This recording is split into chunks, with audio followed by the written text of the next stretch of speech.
অবৈধ অভিযান বুলি কথা নাই, আমি একচুৱেলি ৰেগুলাৰ ইনস্পেকশ্যন কৰি আছোঁ, ফাৰ্মাচীসমূহত ইনস্পেকশ্যন কৰিয়ে থাকোঁ। তো আজি আমি বালাপাৰা আহিছিলোঁ ইনস্পেকশ্যন কৰিব। বালাপাৰাত সোমালোঁ, আমি বালাপাৰাত পালোঁ, আমি 2খন ফাৰ্মাচী পালোঁ, RP পালোঁ, আৰু এখন আমি কেমিষ্ট এণ্ড ড্ৰাগিষ্ট পালোঁ। বাকী ইলিগেল থকা বুলি ৰাইজে কৈছিল যদিও আমি সেইখিনি নাপালোঁ, তেওঁলোকে বন্ধ কৰি পলাই গ'ল।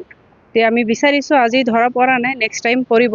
আৰু যিখিনি লাইচেঞ্চ আছে তেওঁলোকৰ কিছুমান কণ্ডিশ্যনৰ ভায়লেশ্যন পোৱা গৈছে, তেওঁলোকে লাইচেঞ্চৰ কিছুমান কণ্ডিশ্যন থাকে, তেওঁলোকে ভায়লেট কৰিছে, সেইখিনি আমি ৰিপৰ্ট লিখিছোঁ, আমি সেইখিনি হায়াৰ অথৰিটিলৈ ৰিকমেণ্ড কৰিম। তো আমি লাইচেঞ্চিং অথৰিটিক গুৱাহাটীলৈ ফৰৱাৰ্ড কৰিম, যাৰ তেওঁলোকৰ লাইচেঞ্চৰ ওপৰত একশ্যন হ'ব। বেলতলিত আহি আমি ইয়াতে এখন প্ৰিমাইচেছ পাইছোঁ, য'ত আমি এই লাইচেঞ্চ আমি পোৱা নাই, তেওঁৰ ড্ৰাগ লাইচেঞ্চ নাই। ড্ৰাগ লাইচেঞ্চ অবিহনে তেওঁ ইয়াতে ফাৰ্মাচী চলাই আছিলে, 4-5 বছৰৰ পৰা চলাই আছিলে। তাতে তেওঁ এখন আমাক আয়ুৰ্বেদিক NOC এখন উলিয়াই দিছে, তেওঁ কৈছে মোৰ আয়ুৰ্বেদিক শ্বপ হয়, কিন্তু আয়ুৰ্বেদিক নহয়, এইখন একচুৱেলি এল'পেথিক শ্বপে হয়।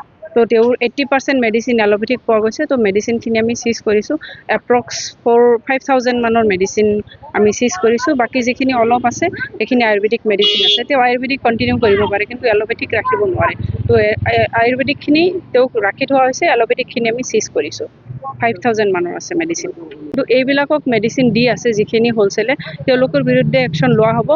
তেওঁৰ পৰা আমি যিটো বিল পাইছোঁ, তেওঁ যিটো বিল দিছে আমাক, যে কোনে দিছে, এষ্টিমেট বিল দিছে, যাক দিছে তেওঁ চহী কৰি দিছে।